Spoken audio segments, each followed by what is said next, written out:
Sunday. It is Easter Sunday, so special thank you for everybody, Christoph and Adi, for tuning in and participating on April 17th.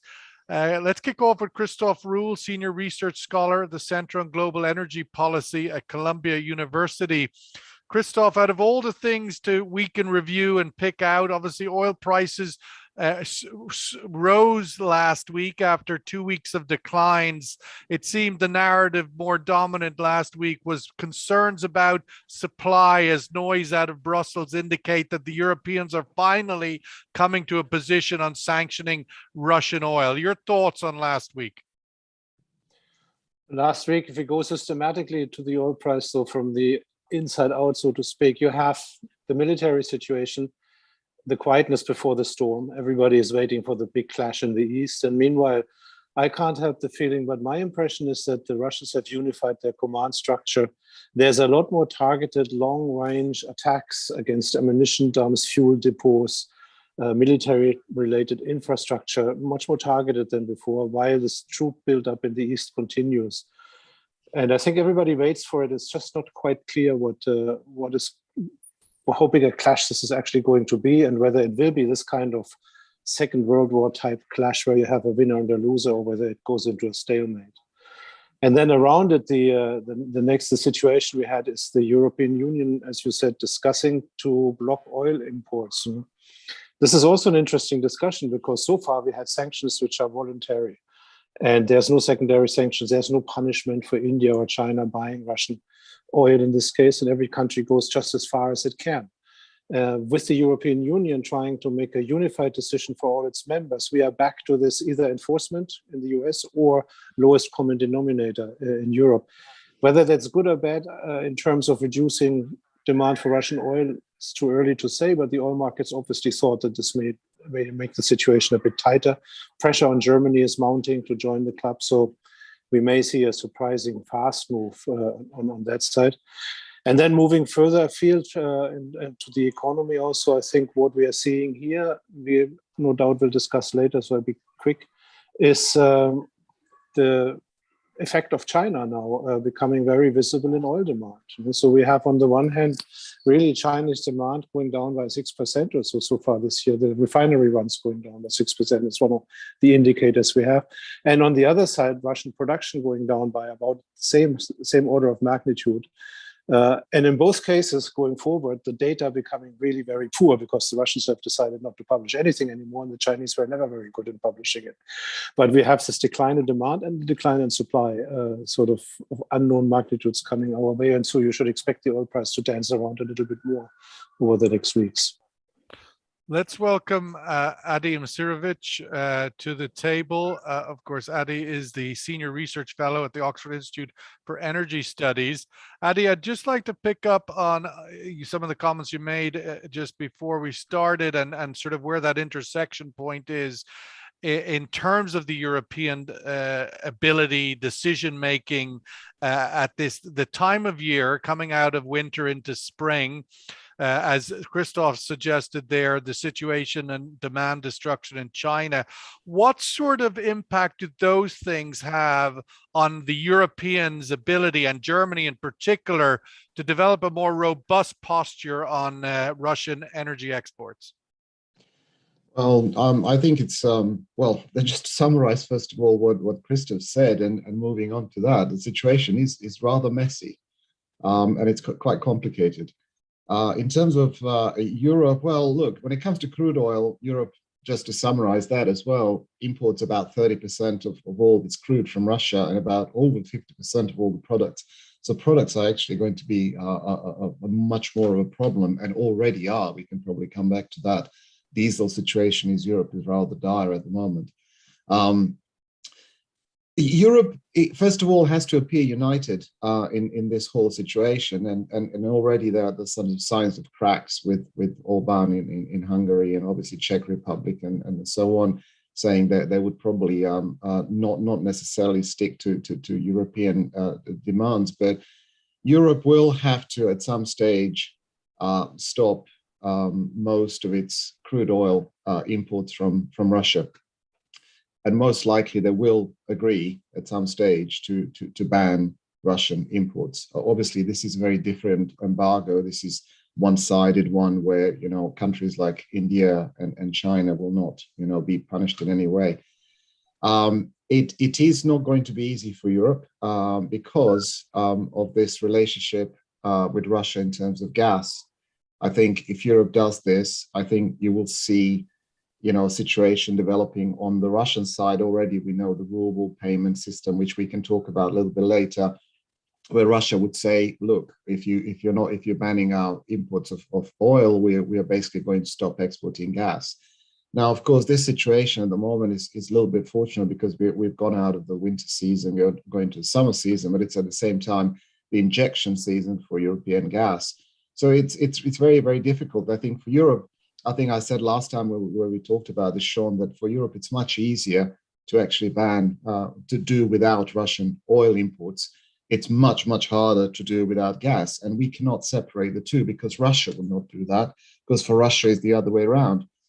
For Russia, oil exports are far more important. They're the money maker, and the gas exports are a little bit less important. And how are they likely to, if indeed, and there is reports in the Sunday newspapers today and the German publication with the president of the European Commission, Maria von der Leyen, saying that they are bedding oil in some way into the next round of sanctions.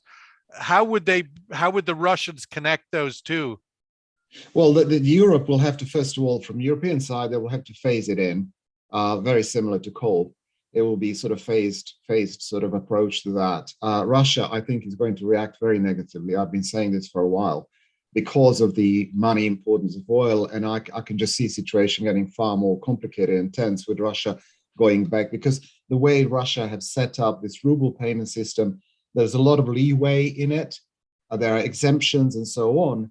But obviously, it gives also Russia a lot of leverage to tighten up the situation with Europeans and basically shut the sort of gas exports. And I think we will be heading towards that. Christoph, I mean, this inevitable, I mean, the context of whether this is no longer a Ukraine-Russian conflict. Inevitably, it is a physical conflict between Russia and Ukraine people and Ukraine soldiers. But ultimately, this is a conflict that is now, by all definition, a NATO-Russia conflict, weapons, etc. And now the energy complex. Is it not inevitable that this energy piece, we've got Zelensky getting on every television screen on the planet saying, you've got to stop blood money to Moscow. This is an embarrassment. This is all these things. I'm wondering where these things collide ultimately. This is an unavoidable outcome now. It's just buying time. It's something which is called economic warfare. If you look it up in any dictionary, it fulfills all the definitions and criteria. And in economic warfare, you always also have some collateral damage. And that's an idea Europe is just getting used to. And I think the picture is not, I disagree slightly with that. It's not very confusing. It's actually pretty clear. Russia wants to and can export its gas from Western Siberia only into Europe because there's no Trans-Siberian pipeline.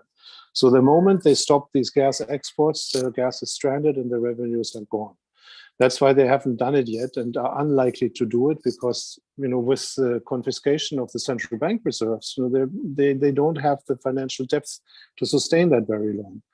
Oil is a little bit different. For oil, it's easier for Europe, as Adi said, to wean themselves off, but just means to replace it with oil from elsewhere.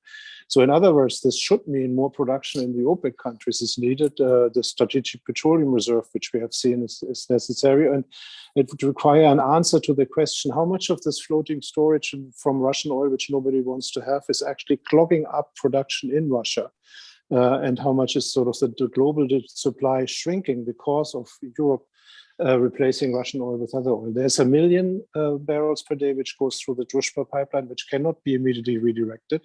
The rest of the Russia oil which goes to Europe comes per tanker, can be redirected as a cost, but it may create damage and a lasting loss in Russian production. So Russia's choice. They could say, okay, we block oil and gas exports, then they would be broke pretty fast. They could say we block gas exports, then they would lose a source of revenue which they cannot be replacing. And Europe's choice is in both cases, for weaning themselves off the gas, they need to go back to the Americans and have this promise of 30 billion BCM additional deliveries, which would literally require a political deal to redirect it from Asia into Europe, breaking Asian contracts, of course, with the agreement of the Asian consumer countries, ship it to Europe. And for oil, they can do this a little bit earlier, but it creates global tensions because it's a redirection of oil from the Middle East into Europe. And to keep the whole thing sorted, I think it really helps to look at the two key variables we have here with energy sanctions always. Number one, you want the price of the sanctioned fuel to go down and the quantity. So you buy less Russian oil, less Russian gas, and then the price effect for euros is visible as a discount, and Russia suffers. Number two, you don't want the global price of in this case, oil to go up. Right? So Brent, WTI will suffer if supply shortages are there, and therefore will go up. So the art of sanctioneering is to bring the sanctioned fuels price down and avoid for the other fuel prices going up. At the end of the day, what helps here would be more production coming online from the US, from the Middle East, from anywhere it's possible. Adi, you mentioned earlier about the dynamics around the rubles. We have some reporting that some countries, according to Russia at least, and Hungary seem to have indicated their willingness to do so, to sort of go down this pay in rubles path. Your thoughts on the outlook for that? How big a deal is it or not vis-a-vis? I mean, it doesn't seem to be anything that illegal about it other than a contrary to the contracts. But ultimately, where do you think it goes? Yeah, but well, there's nothing particularly illegal about anything Putin is doing at the moment. Yeah. But in terms of these contracts, yeah, I mean, there was a very good, for those really interested in the subject, a good paper by Agnieszka Ayson at the Oxford Institute for Energy Studies on the whole subject of ruble payment. But essentially, it's really up to the Russians in a way to sort of see how they want to see these contracts. There's a lot of leeway within the contracts, as I said, including waivers. But in essence, it's renegotiating a contract. So if Europe doesn't want to pay in rubles, they can just say, well, sorry, it's contrary to the contract and we don't want to do that. The way the mechanism has been set up also leaves some leeway because essentially there's these so-called K accounts with a Gazprom bank where you actually essentially pay in euro anyway. And it goes to this contract. It's the simplest way to probably explain it, or the way I understand it, it's like a multi-currency account. So then Gazprom Bank goes to the market, buys the rubles, and just puts the rubles back. So if Russia and Europe, as I hope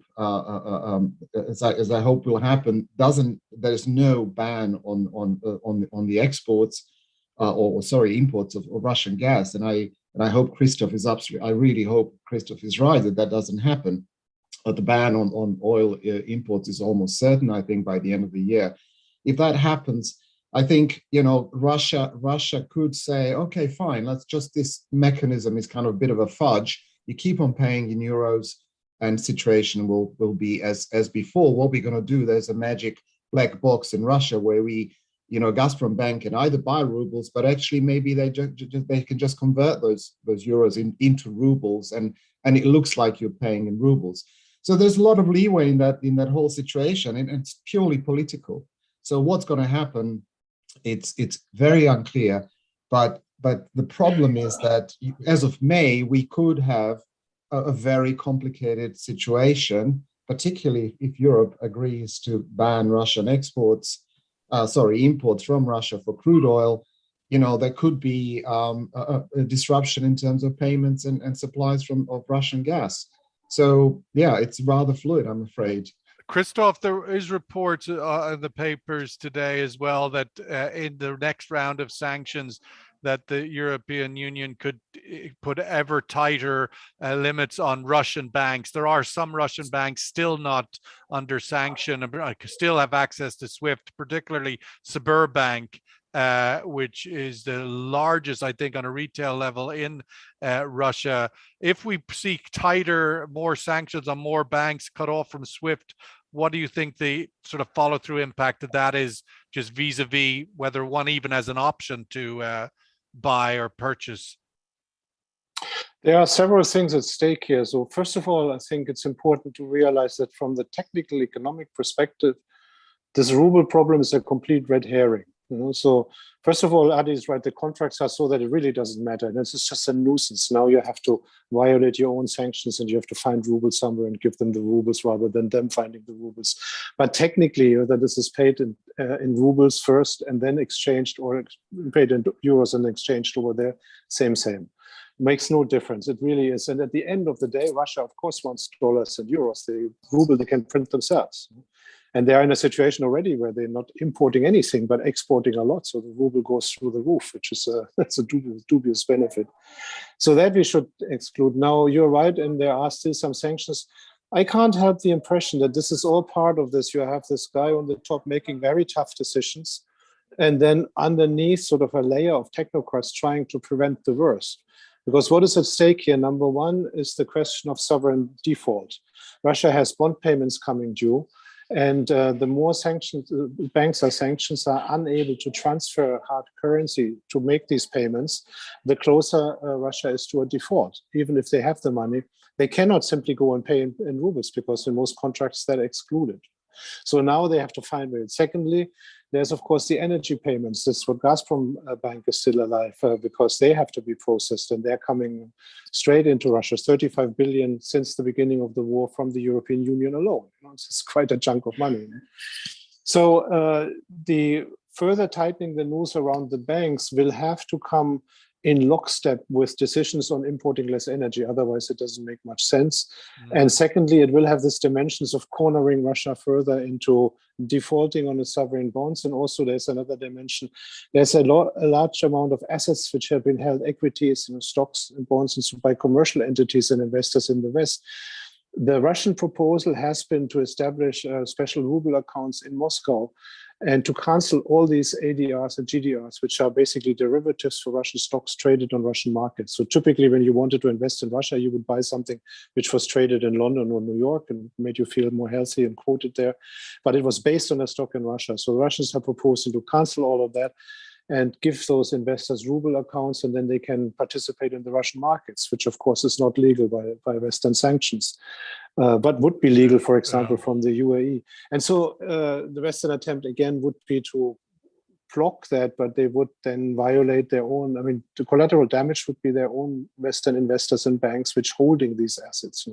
So that's where the messy part is. And the further we go down that road, the smaller the steps become almost by necessity, and the more complicated and the bigger the unintended consequences. That's why the spotlight will remain on these big ticket items like oil and gas, which everybody can understand and which have immediate big ticket consequences. Let's go to the survey question and sort of get a view of the room on this point of the sort of demand or supply disruptions, supply dislocation. Zelensky, as I said, has repeatedly declared blood money is paying for Russian oil. And as Christoph said at the beginning, we're about on the doorstep of a major attack into eastern Ukraine that could be incredibly vicious, scorched earth policy with thousands dead. It seems very difficult that one could sustain paying billions of dollars to Russia every week for oil and gas while the east of Ukraine is being destroyed. But do you expect Europe to sanction Russian oil exports in the second quarter, which is a rather imminent? Adi said by the end of the year. My question is it possibly as imminent as the second quarter? Yes or no? Adi, we've been talking obviously a lot up till now on the demand or supply disruption potential, which is propping up the oil markets above 110 on Brent at the close last week. But there is, of course, the sort of demand destruction, most notably in China and or emerging recession. Your thoughts on the outlook for demand destruction? Well, yeah, demand's been particularly important in the last week, actually. Early in the week when the market sort of went back to $100 a barrel, and that was on the back of the COVID situation. I think we all remember 2020 and the impact on COVID on the market and how that can really impact demand. What we see at the moment in China is reduced refinery runs because of that. and that's the only way we can judge it. We see it runs down by close to 1 million barrels a day already. So, we can just say, okay, at this stage, we're losing about 1 million barrels of demand from China, about whatever, 6-7% of their domestic demand. So, that's quite significant. If we're losing about 1 million barrels of Russian supply, well, we're losing 1 billion barrels of demand. That sort of, in a way, explains the sort of market price stalemate between $100 and $115 a barrel. On the supply, well, I will not go on the supply side, but the demand side, certainly there is the other aspect, which is rising interest rates and the Fed situation. And obviously that will have an impact on slowing down. There's a talk of possible recession as well. I'm not so sure. I think the US economy still looks very, very healthy, at least judging by the employment data. What we'll have to wait, and this is probably for your question about what we're looking forward to next week, but I think it'll be very interesting because on Monday we are getting quite a bit of data coming out of China again. But what we've seen so far, it seems that the economy in China has slowed down from some 4 or 5% in the first quarter, slowing down to probably below 3 or 3% growth on quarter. So we're definitely seeing signs of demand. Now, as we know very well from the COVID experience, that is temporary. It probably will last until the wave of sort of infections gone. So that will be temporary, and it's happening at the same time as we're going through this Q2 soft patch in terms of seasonal demand as well. So, I wouldn't take it as a terribly bearish sign, and we've seen already in the last couple of days. Christoph, your thoughts on that as well, and just to add the context, we're seeing Shanghai, China's biggest port, disrupted, all sorts of supply chain clogging even further. So the embedding of inflation into the mid to longer term, this has got many ripples now. Your thoughts, Christoph? You're on mute. Sorry, Christoph. Sorry, there was background noise. But for a while, I've been saying two things, and then also to all these oil bulls like Mike and others. Number one, China lockdown will continue until the Communist Party Congress, October, November, and they will execute that no matter the cost to the economy, because again, there's a man on the top who wants it. Number two, one has to think this further, because it's obvious this causes damage to the economy by now. Everybody knows that. But will they or will they not try to give themselves a huge big stimulus to get out of that? And I think they will. So what we have is exactly this decline in demand, which we're seeing right now. And at some point in the summer, before this Congress, why would they not pump an enormous amount of money in strengthening, in particular, consumption in China? Which would, bode well for the demand, for all the scarce food stuff in the world from Latin America. But in what way would that take shape? I mean, in America, we saw them literally send checks to every citizen in America. In China, what would they do that could be of a stimulus nature? They would have to do the equivalent of transferring money into the hand of the consumers before all these upset guys who've been locked in their apartments, to make it possible for them to have a break and have a dinner and spend it on consumption goods. Whether they do this by tax breaks or by handouts is kind of secondary. The question is, will they do this? Will they employ this huge machine of printing themselves some money and spending in this way? And not only in infrastructure, as they historically have done, where you always have the excuse we build capacity, it's something good also for the long term. This one would be creating a flash in the pan and hoping that the flames continue to stay there, so to speak. And I think they are probably ready for doing this, rather than living with 3% growth.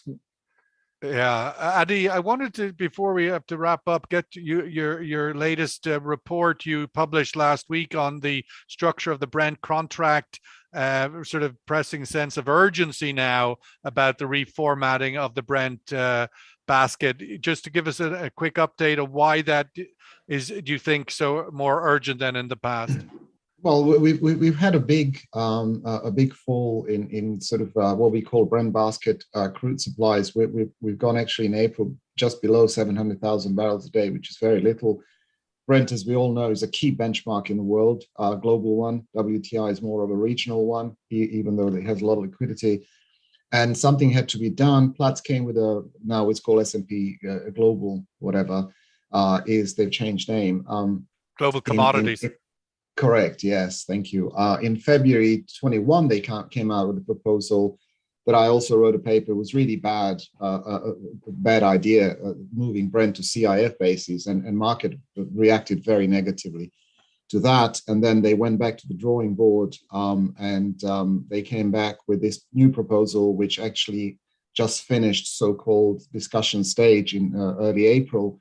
And the new one is basically that Brent should go back to the FOB, but WTI should be part of it. Of course, WTI is offered in the basket on delivered basis in Europe. So how do you do that? Well, you net it back using freight. So freight's becoming very, very important.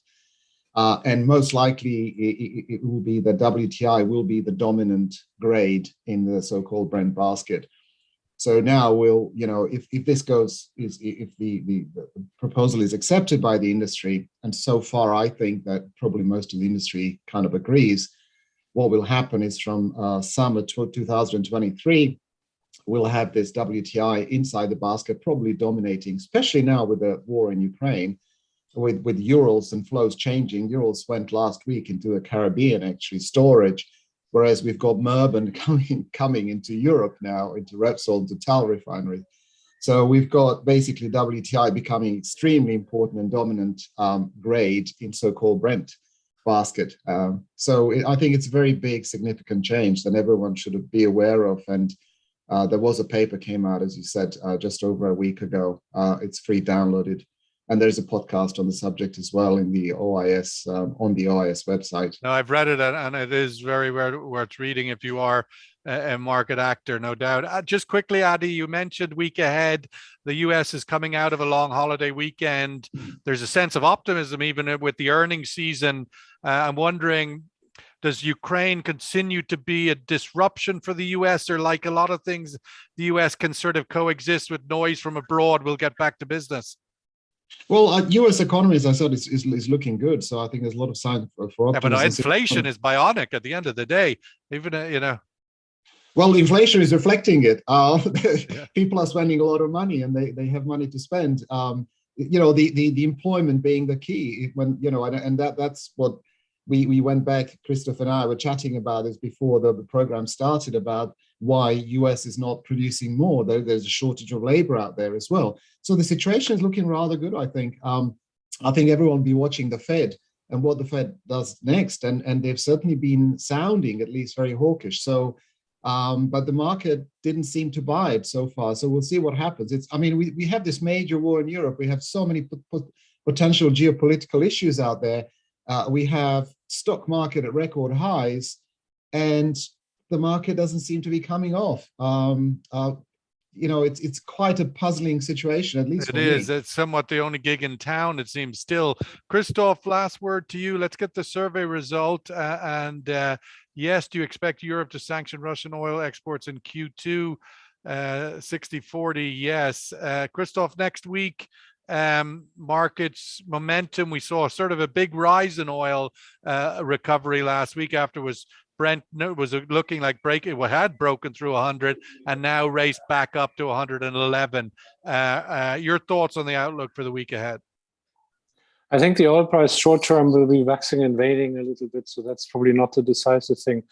What worries me more than anything is that if there really is this big military clash now in the east of Ukraine, and if the Ukrainians are well equipped and endowed and motivated anyway, succeeding in pushing Russia back to the border, just imagine there's maybe a 30% probability of that this will lead to the deployment of tactical nuclear weapons or something on the part of Russia. And that means that the US and the NATO countries now really have to walk a tightrope. They have to make it possible for Ukraine to push back, but they have to make it impossible for them to win. Right? Because that would paint the Russians. Are they not succumbing? Are we not succumbing to this narrative of Ukrainian potential being greater than it is, and consequently, yes, and elevating this whole thing? Of course, it's very difficult to say no to Ukraine, but ultimately, there's no chance in the world they can win this. Well, that's exactly the problem. So from what we have seen now, just in terms of the military technology and the level of engagement, if the US and others are providing heavy weapons and flights and all that, could it be just, if it's just a 10, 20% chance of Russia being pushed back to the border, of an impossibility for Russia to declare any kind of victory or truce and to sell it with a straight face? If that's only a 10% chance, then in that situation, you have probably another 10% chance of them using unconventional weapons to change the world. And then, we are in a spot where nobody wants to be. And that's what worries me more than anything. Even if this combined maybe is a 3% chance. So when did you have last an above 0.00 something chance of having nuclear weapons deployed?